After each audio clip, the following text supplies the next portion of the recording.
Nós estamos indo para mais uma sessão exclusiva do Pick of the Week. Os pacientes com IGLT apresentam 2 a 5 vezes mais risco de doença cardiovascular. Essa sessão exclusiva do canal de atualizações científicas e tratamentos associados de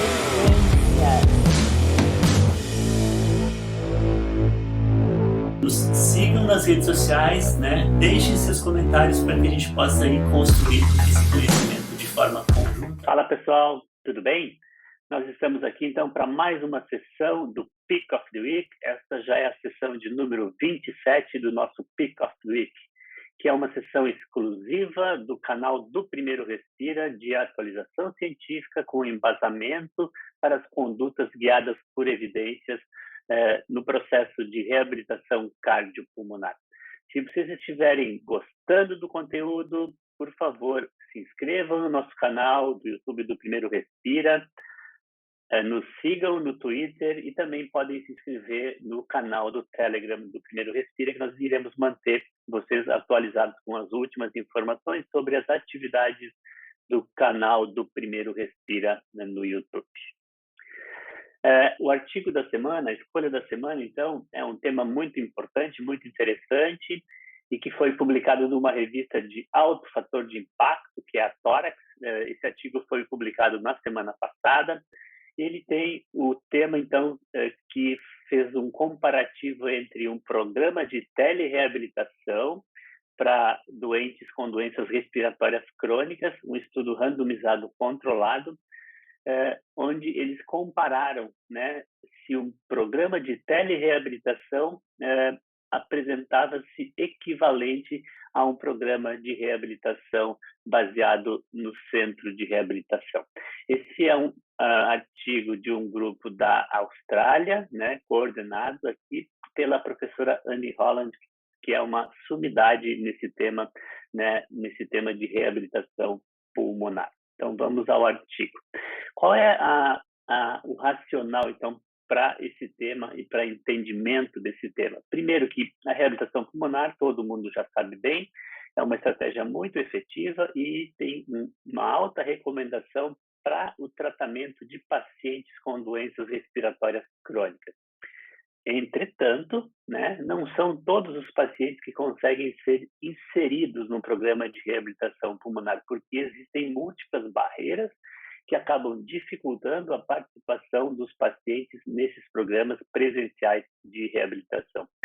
Aí surge, então, a telereabilitação, que é o uso, né, de ferramentas de comunicação e também de transmissão de informação para prover programas de reabilitação à distância, tentando minimizar, tentando diminuir, então, algumas barreiras importantes que dificultam a participação dos pacientes em programas de reabilitação, mesmo aqueles que têm indicação para programas de reabilitação. Os objetivos, então, desse trabalho foram determinar se a telereabilitação é equivalente à reabilitação desenvolvida em centros de reabilitação com relação aos principais desfechos clínicos que são avaliados, né, nos pacientes que participam de programas de reabilitação. Também teve como objetivo comparar as taxas de finalização, né, dos programas de reabilitação entre as duas opções, a telereabilitação ou a reabilitação realizada em centros, né, de referência para a reabilitação. E, por fim, um terceiro objetivo que foi comparar os custos entre os dois programas, né, dos pacientes que participavam do programa de reabilitação. Qual foi a metodologia utilizada, então, para esse trabalho? Ele é um ensaio clínico randomizado de equivalência, como a gente já comentou, com os avaliadores cegos, né, para a alocação dos pacientes nos diferentes grupos, né, e envolveu pacientes que tinham, então, indicação e encaminhamento para participar de programas de reabilitação, né, pacientes com doença pulmonar obstrutiva crônica, envolvendo os pacientes também com fibrose intersticial, com doença intersticial idiopática. Tá? Os indivíduos, então, foram randomizados para a participação do grupo reabilitação, centro-baseada, como a gente comentou, ou para o grupo telereabilitação. O programa foi um programa que é seguido, né, na Austrália, que foi um programa de 8 semanas de duração, sendo que cada semana os pacientes realizavam 2 sessões, então completando ao final do programa 16 sessões de reabilitação. Qual foi o desfecho primário avaliado? O desfecho primário foi a percepção ou a sensação de dispneia avaliado pelo Chronic Respiratory Disease Questionnaire of Dyspnea, que é o CRQD, né, que está focado e avaliado, né, e utilizado para avaliação da dispneia nesses pacientes. E como desfechos secundários também então foram avaliados a qualidade de vida pelo short form, né, a capacidade ao exercício, o bem-estar psicológico e o número de hospitalizações num período de 12 meses. Eles foram seguidos, então, além das 16 semanas, né, das 8 semanas, eles foram acompanhados por um período adicional de 12 meses, para avaliar principalmente as questões da hospitalização desses pacientes. Esse aqui é o fluxograma mostrando, então, que foram definidos mais de 600 pacientes possíveis, né, para serem convidados, 651 pacientes, né, com possibilidade de participar do estudo. Entretanto, né, uma parte deles acabou sendo excluída e, ao final, então, foram convidados e assinaram o termo de consentimento livre esclarecido 152 pacientes. Desses, 10 pacientes, né, não participaram da randomização. Então, efetivamente, foram randomizados 142 pacientes, que é um N relativamente grande. Desses 142 pacientes, né, 71 foram alocados no grupo telereabilitação e outros 71 pacientes foram alocados no grupo que fez reabilitação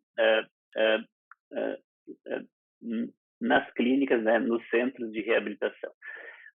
Ao final, né, na análise por intenção de tratar, foram avaliados 68 pacientes no grupo telereabilitação, então houve uma perda somente de 3 pacientes, que é uma perda bem pequena, né, comparado com alguns estudos que a gente conhece, e da mesma forma, no grupo que fez o programa normal de reabilitação, também houve uma perda de 4 pacientes, então 67 no grupo reabilitação convencional e 68 no grupo telereabilitação foram os números finais dos pacientes que foram avaliados.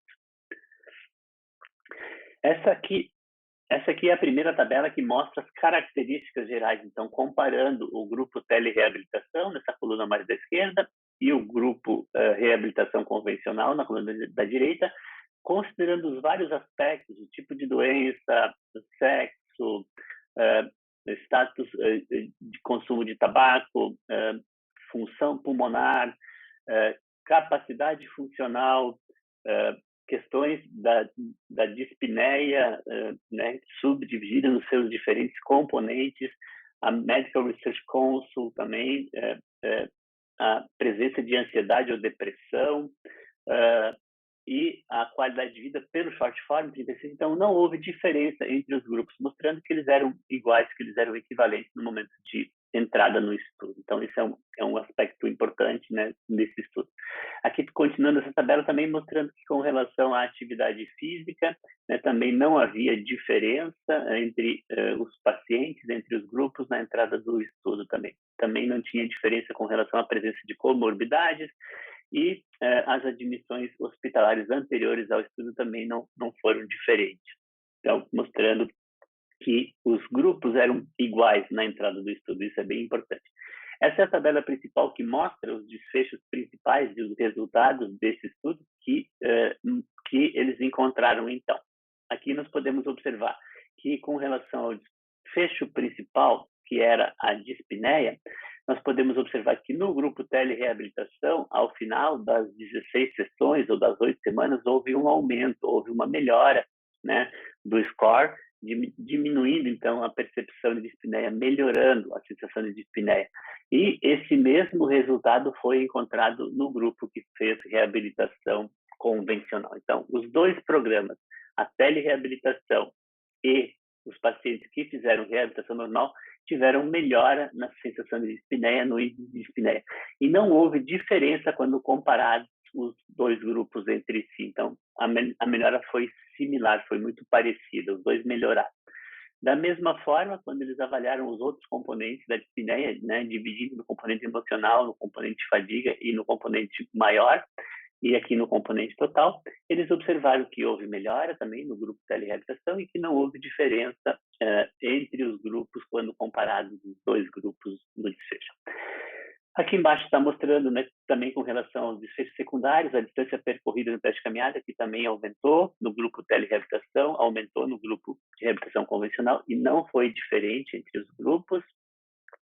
A Medical Research Council modificada também não mostrou diferença entre os grupos, mas é importante, eles observaram que houve uma redução, né, da depressão e da ansiedade, né, pela participação tanto no grupo telereabilitação como no grupo de reabilitação convencional. Então, melhorou esse aspecto da função mental, da saúde mental também dos pacientes. Do Short Form 36, que avaliou qualidade de vida, também houve melhora dos scores e melhora nos dois grupos, que também não foi diferente entre os grupos.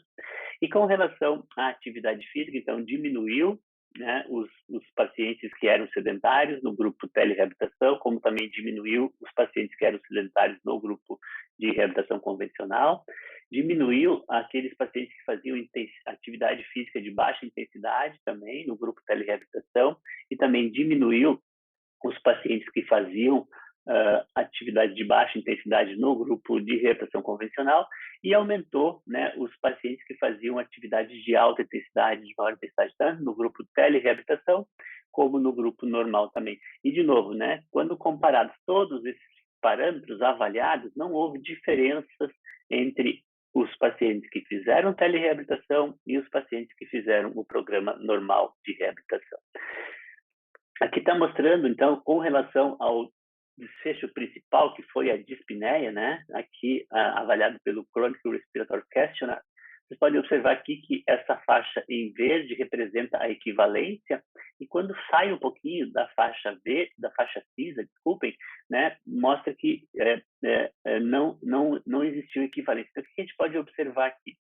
Por exemplo, com relação à dispneia, eles observaram que o grupo que fez telereabilitação teve uma melhora um pouco menor da dispneia, né? Porque fugiu um pouco da faixa de equivalência quando comparado com o grupo que fez reabilitação normal. Então, foi um pouco pior, foi considerado um pouco pior a melhora da dispneia nos pacientes que fizeram telereabilitação, né, nesse domínio da CRQ. Aqui no teste de caminhada, não houve diferença, então ficou na faixa cinza, que está dentro da equivalência, e parece que os pacientes que fizeram telereabilitação, na avaliação de 12 meses, eles tiveram um resultado um pouco melhor, um desempenho um pouco melhor na distância percorrida no teste de caminhada.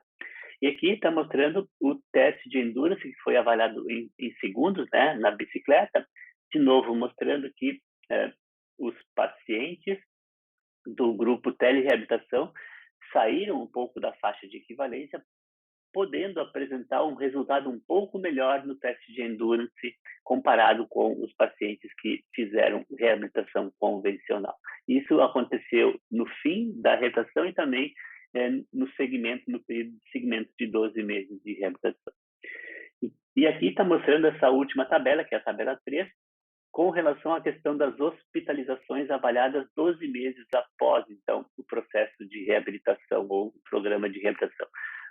Aqui na coluna da esquerda está mostrando os pacientes que fizeram telereabilitação, e na coluna da direita os pacientes que fizeram reabilitação convencional no centro de reabilitação. De novo, né, comparando os dois grupos, não houve diferença no número de internações, né, por nenhuma causa, e também, então, não houve diferença em nenhum aspecto avaliado com a questão das internações hospitalares. Então, mostrando que, de novo, o resultado foi muito parecido mesmo, considerando as internações hospitalares entre os dois grupos. Então, mostrando aí, que houve, então, um resultado parecido com relação à questão das hospitalizações desses pacientes.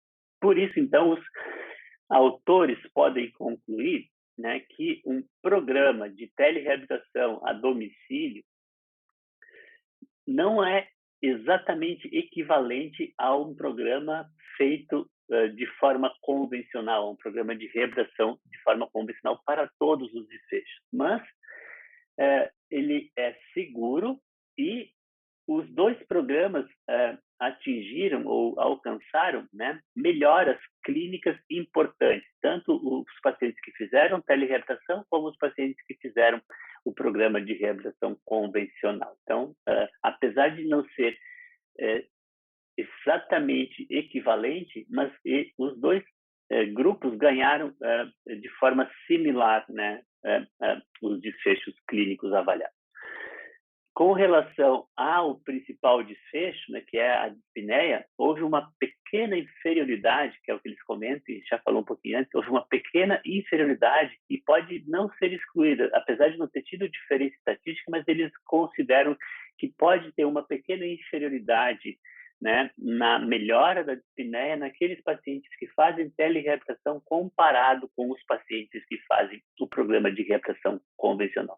Também eles comentam na conclusão que, com relação à capacidade ao exercício, pode haver uma pequena superioridade no grupo de pacientes que fez o programa de telereabilitação comparado com o grupo de pacientes que fez o programa de reabilitação convencional, quando avaliado principalmente no segmento de 12 meses.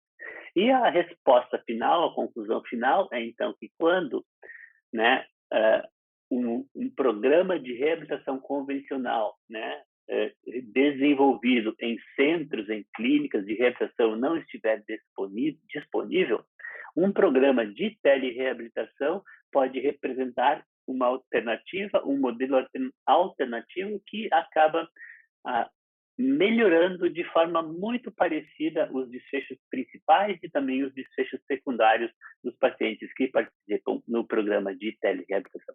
Eram essas as informações para esse nosso Pick of the Week dessa semana, para a nossa escolha da semana.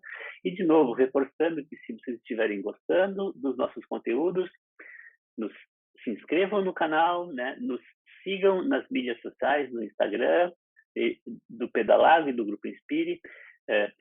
Sigam-nos no Twitter, né?